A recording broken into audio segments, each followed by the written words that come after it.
I tried to be the calm parent, the solid one, the stable one. But the secret I've been hiding from my daughter, and from everyone else, is eating away at me. If anyone knew what I found on my ex's phone, they'd never look at either of us the same again.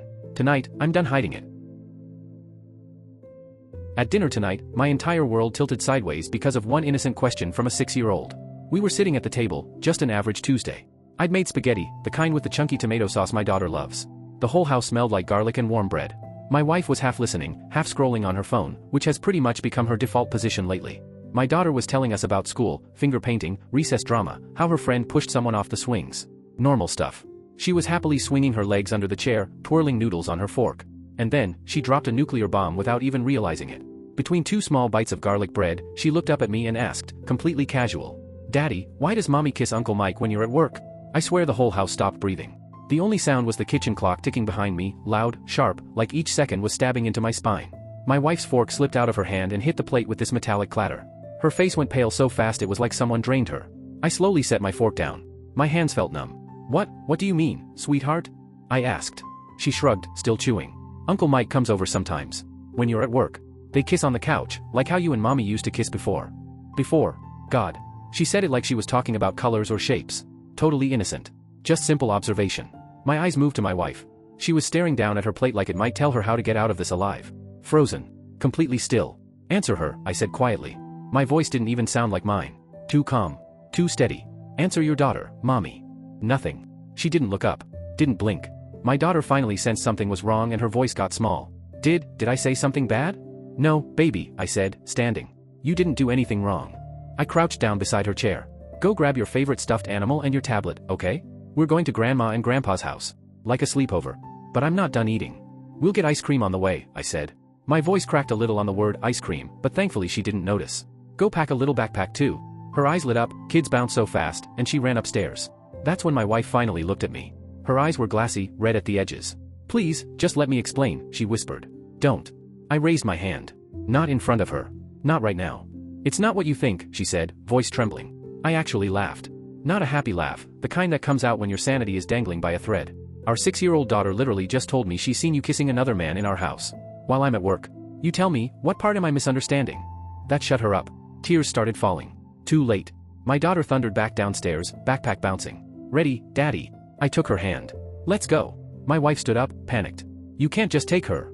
I leaned down to zip my daughter's jacket, keeping my tone completely steady. "Watch me. I'm taking her somewhere safe. If you want to stop me, call the police. And explain why." She didn't move. Didn't grab her phone. Just stood there crying quietly while we walked out. I buckled my daughter into her seat. She started watching some cartoon on her tablet as if nothing life-altering had just happened. I wish I could borrow that kind of innocence. The drive to my parents' place was silent except for the little cartoon voices in the back seat. My parents didn't ask a single question. They could tell from my face that something was very, very wrong. My mom tucked my daughter into my old room with warm blankets and her favorite cartoons. Dad took one look at me and pointed toward his office. I called the divorce lawyer my buddy recommended when he went through hell last year. Left a voicemail. "It's almost 10 p.m. now, I'm sure he'll call tomorrow." Meanwhile, my phone hasn't stopped buzzing.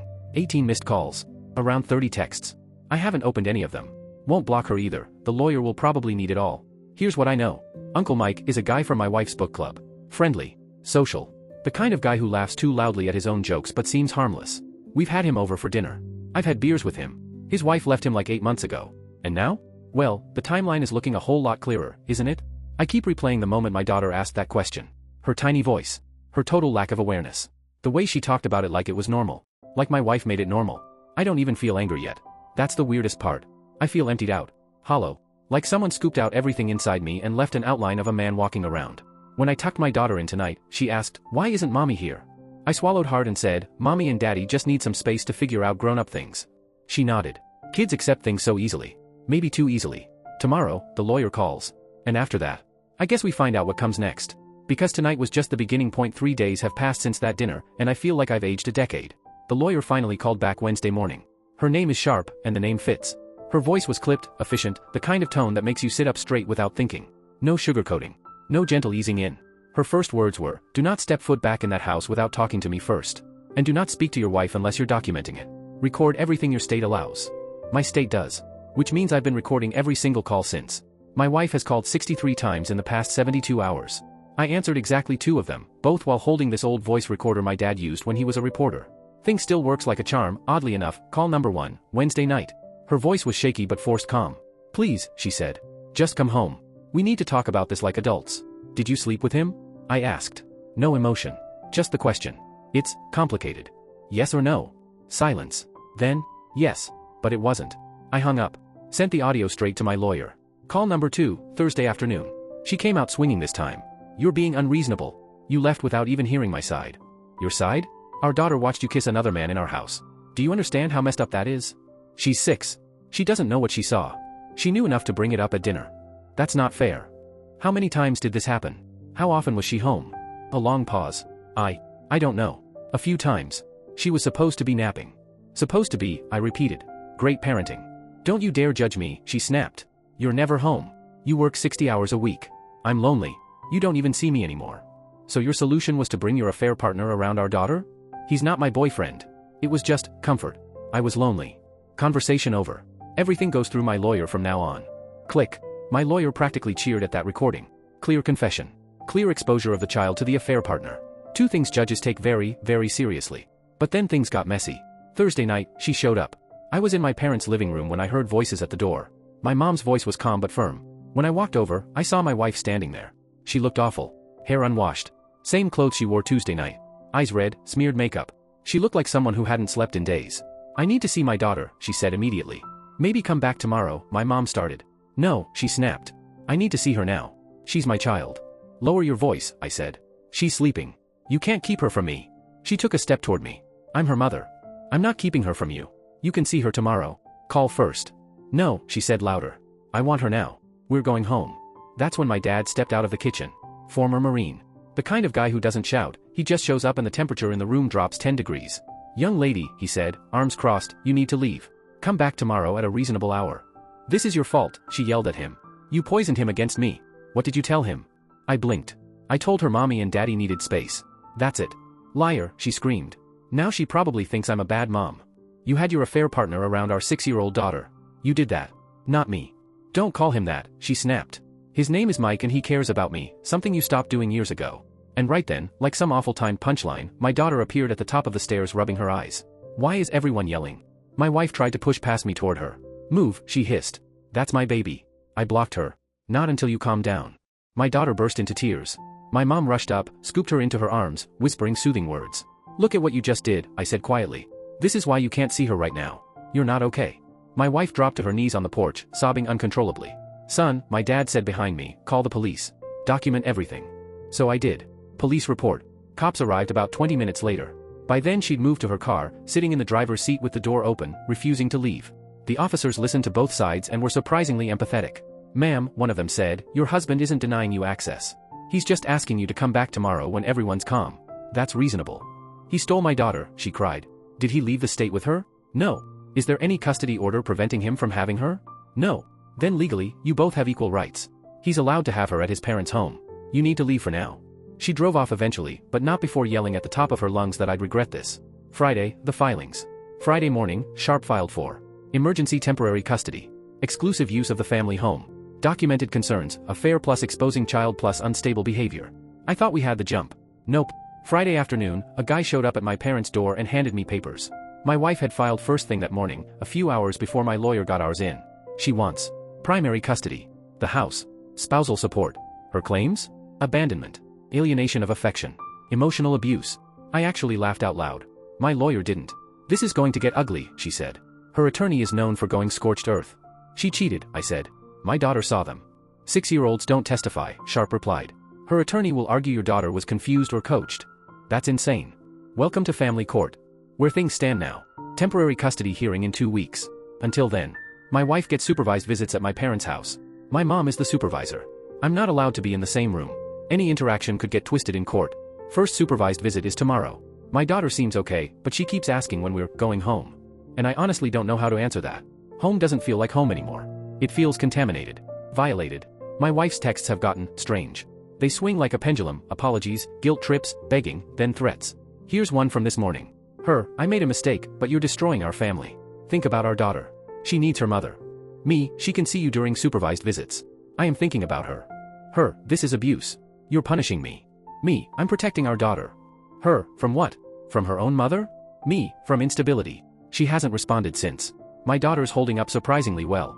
Kids are bizarrely resilient, and I'm trying hard to keep it that way. My brother stopped by yesterday. Didn't even say anything. Just sat next to me on the couch while I stared at the wall, processing the wreckage of my life. Sometimes that's what you need, someone who doesn't force words into a situation that has none. Court in 2 weeks. My lawyer told me, prepare for anything. And I believe her. Because this isn't just a fight now, it's a full-blown war. 2 weeks have crawled by since everything blew up, and yesterday was court. I'm still trying to get my brain to catch up with everything that happened, so I'm writing this while it's all still raw. The supervised visits at my parents' house, yeah, those were a disaster. Visit number 1. Honestly? It was fine. My daughter ran into her mom's arms. They sat on the carpet with a pile of dolls, and my mom said things stayed appropriate. No tension. No weird questions. Just a mom and her kid reconnecting. For a moment, I almost thought, maybe this won't spiral. Maybe she'll keep it together. I was wrong. Visit number 2. My wife tried to turn it into some kind of interrogation. Did daddy say anything bad about mommy? Does daddy act mean? Did daddy tell you not to love mommy? My daughter just blinked at her like she was speaking Martian. No, daddy didn't say anything. My mom shut that down immediately and reminded her this wasn't therapy hour. My daughter ended the visit confused and a little quiet, which pissed me off more than I expected. Visit number 3. This one was the worst. My wife showed up with stuff. Not 1 gift. Not 2. A mountain of them, like she thought she was Santa Claus on a guilt trip. 3 dolls still in their plastic packaging. A brand new art kit that probably cost more than my weekly grocery run. A tablet, even though our daughter already has one. According to my mom, it felt like she was trying to buy her way back into being the favorite parent. It was uncomfortable, performative, and deeply transparent. But the real nightmare came last Friday. The house. My lawyer gave me permission to go back to the marital home to grab work clothes and some important documents. She told me to take a witness. I brought my brother. I expected it to feel weird. Maybe sad. Maybe nostalgic. I didn't expect to walk into chaos. The place looked like a meltdown had taken physical form. Dishes stacked like a leaning tower. Laundry in random heaps. But the real punch to the gut? My stuff was targeted. My office, my quiet, organized space, was absolutely demolished. Papers everywhere like confetti. My laptop screen cracked right through the middle. Books thrown, torn, shoved behind furniture. Every wedding photo I found was either face down or tossed aside like trash. My brother just stared. Dude, holy, did she do this? I nodded. Felt hollow. Called my lawyer immediately. She said, document everything. Photos, video, and do not clean a thing. Just leave. While doing that, I noticed a journal sitting open on the kitchen counter. My wife's. I know I shouldn't have, but my eyes landed on the page. Dated 3 days ago. He's trying to take everything from me. My daughter. My home. My life. Mike says I should fight harder. Mike says men like him always think they're right. Mike doesn't understand. I can't lose her. I won't lose her. I took a picture. Because honestly, that scared me. The sister-in-law call. Later, my wife's sister called me out of nowhere. She apologized for her sister's behavior and told me something that hit like a second punch. Mike has basically moved himself into our house. He's there constantly, helping her cope, hyping her up, telling her she's the victim. I asked, is he around my daughter during visits? She said no, my mom made it clear he's not welcome anywhere near her. But he's influencing everything else. He keeps telling her the courts always favor the mom. He says she'll get primary custody. He says you'll be paying for everything because you make more money. He keeps telling her to play the victim better. Great. My wife's affair partner is now her unofficial legal strategist. Wonderful. Court day. Yesterday was court. Both lawyers. A judge who looked like he'd seen every flavor of divorce hell imaginable. My wife walked in looking like a completely different person from the woman who collapsed on my parents' porch 2 weeks ago. Hair perfect. Makeup polished. Business suit. Calm and composed, or pretending to be. Academy Award worthy. Her lawyer went first and painted me as some distant, work-obsessed husband who emotionally starved his wife for years. Claimed she turned to companionship because I pushed her away. Said I kidnapped our child in a fit of rage and have been poisoning her against her mother since. I just sat there listening, feeling my jaw clench so tight it hurt. Then my lawyer stood up. She dropped every piece of documented truth like dominoes. The recordings. The police report. Photos of the destroyed office. The journal entry with Mike's name all over it. Statements from my parents and brother. Screenshots of her text swinging wildly in tone. Then came the custody evaluator's report. We had both gone through 3-hour interviews the week before, lifestyle, parenting habits, work schedules, the whole thing. Evaluator recommended, shared custody with me as primary residential parent. Her reaction? Shock. Like she didn't even consider the possibility that being a mother wasn't an automatic free pass. The reasoning was simple. My daughter is stable in my parents' home. My wife's current environment, the marital home with her affair partner intermittently present, is not. Her lawyer tried to argue bias. The judge wasn't having it. Your client admitted to the affair, he said. Her behavior after separation was unstable. The child's welfare comes first. Her lawyer tried one last comeback about mothers historically. Judge cut her off. This isn't the 1950s. I follow the best interest standard. I almost smiled. Almost. Final ruling for now. I get temporary primary custody. She gets supervised weekend visits for 30 days. I get exclusive access to the marital home. She has 2 weeks to move out. My wife exploded. Yelled. Pointed. Accused the judge of bias. Called me manipulative. Her lawyer had to grab her arm to stop her from storming toward the bench. Judge warned her one more outburst would land her in contempt. Outside the courthouse. She broke free of her lawyer and rushed at me. You did this. You turned everyone against me. I only documented what happened, I said. You're keeping my daughter from me. No, the court decided that. Because of her. She pointed at my lawyer. You hired a shark to destroy me. My lawyer sighed. Ma'am, talk to your attorney. My wife shook her off. I don't need counsel. I need my daughter. My brother stepped in front of me. Time to go, man. As we walked away, she screamed that it wasn't over. That she'd appeal. That I'd regret this. Maybe I will regret parts of this. The judge made it pretty clear that the house will likely be sold later and split. I'll lose some of my retirement. I'll probably end up in a smaller place. But my daughter will be safe. And that's the only piece that matters. Last night, my parents had dinner waiting. Pot roast. My dad poured me a whiskey. I'm proud of you, son, he said. You did right by that little girl. It doesn't feel like winning, I told him. That's because it's not about winning. It's about doing what's right. Later, my daughter curled up next to me with a drawing she made, stick figures of me, her, grandma, and grandpa in front of my parents' house. Just us. No one else. She asked when we're going home. I told her soon. She asked if mommy would be there. I said mommy would have her own place. We'd visit her on weekends. Like a sleepover? Exactly. Will Uncle Mike be there? The air left my lungs. Why do you ask that, sweetie? Because mommy said he's her special friend. Like how you're her special friend, but different. I kept my voice steady. What else did mommy say? She said he makes her happy when she's sad. And that sometimes grown-ups need different special friends. My stomach turned. My mom must not have overheard that during the visit. My wife is coaching her, grooming her to normalize this. I told my lawyer immediately. She said, document it. I'm requesting all visits be recorded going forward. This is my life now. Recording everything. Saving everything. Treating my own wife like she's preparing for trial, because she is. And Mike? My wife's sister said he's planning to propose once the divorce is final. He actually believes they can build a new family with my daughter. Over. My dead body. Next court date is in 2 months, the full divorce hearing. Custody. Property division. All of it. My wife's lawyer already filed motions claiming I'm vindictive. That she only had her breakdown in court because I stole her child. This is going to be long. Messy. Draining. But my daughter is asleep in the next room right now, breathing softly, surrounded by people who love her. She drew that picture with only 4 people in it. Me. Her. Grandma. Grandpa. And that's what matters. It's been 3 months since the last update. 2 weeks since the divorce was finalized. And honestly, sitting here writing this feels surreal, like I'm finally closing a door that's been slamming against the wind for way too long. The last few months haven't been explosive the way the beginning was. They've been slow, grinding, exhausting, like trying to walk through wet cement. Every issue, every tiny decision, every line in every document turned into a fight. My ex, God, it still feels weird saying ex, fought everything. Everywhere she could say no, she said no. Everywhere she could argue, she argued. Mike, the guy she threw our family away for? He didn't propose. Didn't stick around. Didn't even make it to the end of the semester, metaphorically. About 6 weeks ago, my sister-in-law called and said he bailed. Baggage, he told her. He called my wife baggage.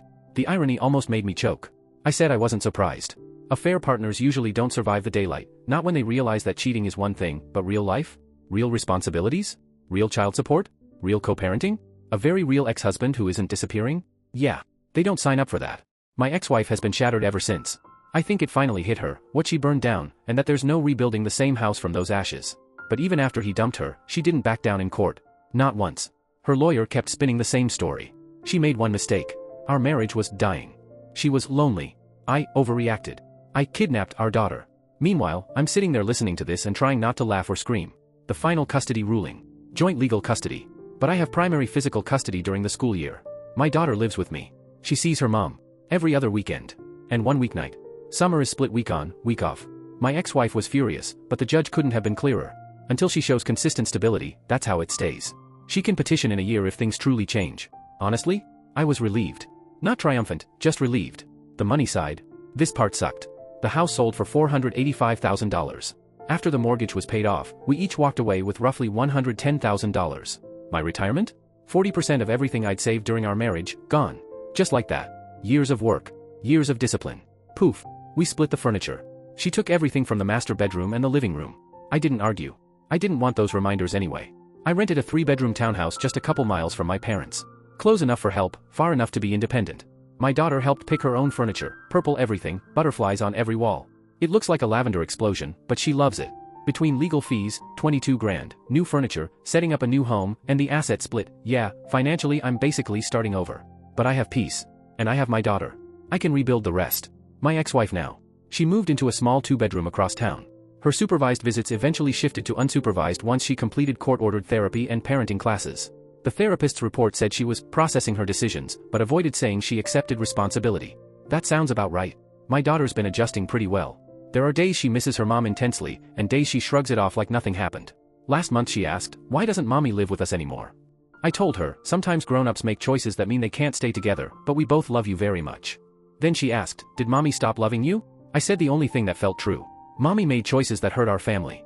But that's between mommy and daddy. What matters is we both love you. Then she asked, "More than Uncle Mike?" I swear my eye twitched. I gently told her, "Uncle Mike isn't part of our family. He's not around anymore." She nodded, unfazed. "Okay. Can I have a snack?" Kids, man. They move on at the speed of light. Her therapist says she's doing remarkably well. No signs of trauma, just adjustment stuff. That's all I wanted. First overnight at her mom's. I packed her bag and tried not to micromanage every item or give a speech about safety protocols. My ex-wife looked nervous when she opened the door. "I'll take good care of her," she said. "I know you will." She seemed surprised. Like she expected venom. "Thank you for saying that," she whispered. "She's your daughter, too," I told her. "I'm not trying to keep you apart. I just needed to make sure she was safe. She's safe with me. Then we're good." It wasn't forgiveness. It wasn't a truce. More like recognition. This is our life now. 2 houses. 1 kid. A cooperative effort between 2 people who broke each other. The closure conversation. About a month ago, she asked if we could talk about everything. Really talk. I said no. I told her court was the only place we'd needed to talk and that rehashing everything wouldn't undo what happened. She cried and asked if I could at least try to understand her perspective. "I understand it," I told her. "You were lonely, and you turned to someone else. And you exposed our daughter to it. I get the perspective. I just don't excuse the behavior." "Will you ever forgive me?" she asked. "I don't know. Maybe someday. But right now, I'm focused on being a good dad." She didn't bring it up again. Life now. My daughter thrives on routine, so I built one for us. School, homework, dinner together, bedtime stories, Saturday pancakes. Little ordinary things that feel like miracles after everything that happened. When she's with her mom, I've been rebuilding a social life. Friends, basketball at the community center, breathing room. Work has been great. My boss gave me flexibility when I needed it, and now I'm back on my normal schedule, but I make sure I'm home for dinner every single night. Dating? A little. Nothing serious. Not ready for anything real yet. My daughter asked me recently if I was sad that mommy didn't live with us. I told her, sometimes I miss the way things used to be. But I'm happy with how things are now. She said, "Me too. I like having 2 houses. I get 2 sets of toys. Kids always find the bright side." Then she added, "And mommy's happier now." She smiles more. That one hit different. Because I realized, she's right. My ex-wife is happier. Not with me, but with her new life, her independence, whatever she's building on her own. Maybe the affair was a symptom of a marriage that died long before I realized it. It doesn't excuse anything. But it explains enough that I don't need to hate her. I don't love her. I don't resent her. She's simply my daughter's mother, the woman I co-parent with. We text about school and doctor appointments. We show up for school plays together, 3 seats apart, recording the same shaky 5-minute video on our phones. Last month, after the spring musical, my daughter said, "That was fun. We were all together like a family." My ex and I exchanged a look, bittersweet, awkward, but honest. We were. Not the family we planned. But the family that exists now. And it works. So here's the final update. Life moves forward. You survive things you swear will break you. You rebuild, piece by piece, and you choose stability for the person who needs it most, your kid. My daughter is thriving. I'm healing. My ex-wife is, doing whatever she needs to do. The moment my daughter asked that question at dinner. "Why does mommy kiss Uncle Mike?" That moment changed everything. Would I go back and erase it? No. Because ignoring it wouldn't have fixed anything. The marriage was already cracked down the middle. My daughter was seeing things she shouldn't have. That night forced me to face reality. Walking out was the right choice. Everything since, the court battles, the financial reset, the stress, it's all just the cost of doing right by my kid. And it was worth it. If anyone reading this is going through something similar, document everything. Get a good lawyer. Focus on your kids. Don't make it about revenge. Make it about safety and stability. The rest sorts itself out. My daughter just called from her mom's place, her weekend there. She wanted to say goodnight. Told me she loves me. Told me she can't wait to come home tomorrow and show me the art project she made. That's what matters. Everything else is background noise. And that's the end of this chapter.